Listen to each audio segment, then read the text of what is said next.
আসসালামু আলাইকুম বন্ধুরা, আশা করি সবাই সুস্থ আছেন।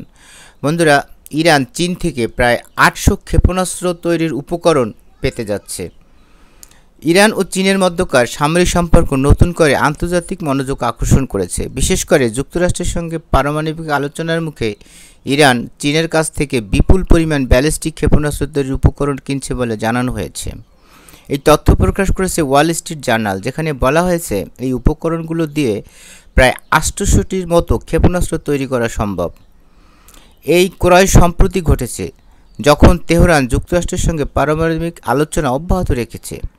ইরান কেন এই উপকরণ কিনছে এবং কখন তা পাওয়া যাবে? তথ্য অনুযায়ী এই চালানগুলো আগামী কয়েক মাসের মধ্যে ইরানে পৌঁছে যাবে। মূলত ইরান নিজস্ব সামরিক ক্ষমতা বাড়াতে ও মধ্যপ্রাচ্যে প্রভাব বিস্তার করার পরিকল্পনার অংশ হিসাবে এই উদ্যোগ নিচ্ছে। ওয়াল স্ট্রিট জার্নালের প্রতিবেদনে বলা হয়েছে যে রয়েছে অ্যামোনিয়াম পারক্লোরেট নামক রাসায়নিক, যা শক্তিশালী জ্বালানি ভিত্তিক ক্ষেপণাস্ত্র তৈরির প্রধান উপাদান। এছাড়াও কিছু উপকরণ ইরান ঘনিষ্ঠ সশস্ত্র গোষ্ঠীগুলোর কাছে পাঠানো হতে পারে, যার মধ্যে রয়েছে ইয়েমেনের হুতি মিলিশিয়া।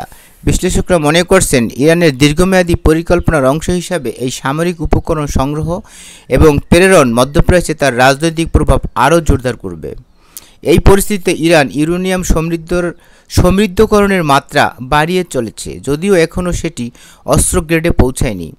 ইরান স্পষ্ট জানিয়ে দিয়েছে যে ক্ষেপণাস্ত্র কর্মসূচির উপর তারা আন্তর্জাতিক কোনো সীমাবদ্ধতা মেনে চলবে না।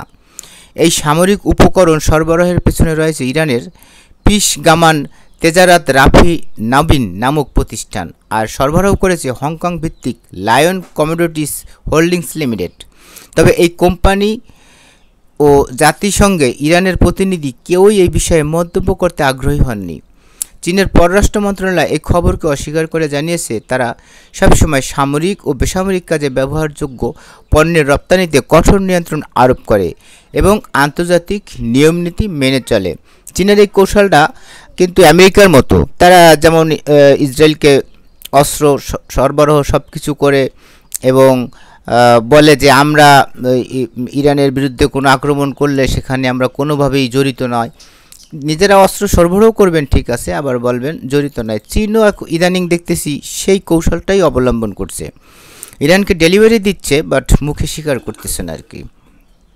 বিশ্লেষকরা বলছেন এই সামরিক উদ্যোগ ইরানের অ্যাক্সিস অফ রেজিস্ট্যান্স বা প্রতিরোধ বলয় পুনর্গঠনের অংশ, যার আওতায় মধ্যপ্রাচ্যের বিভিন্ন সশস্ত্র গোষ্ঠী ইরানের স্বার্থ রক্ষায় সক্রিয়।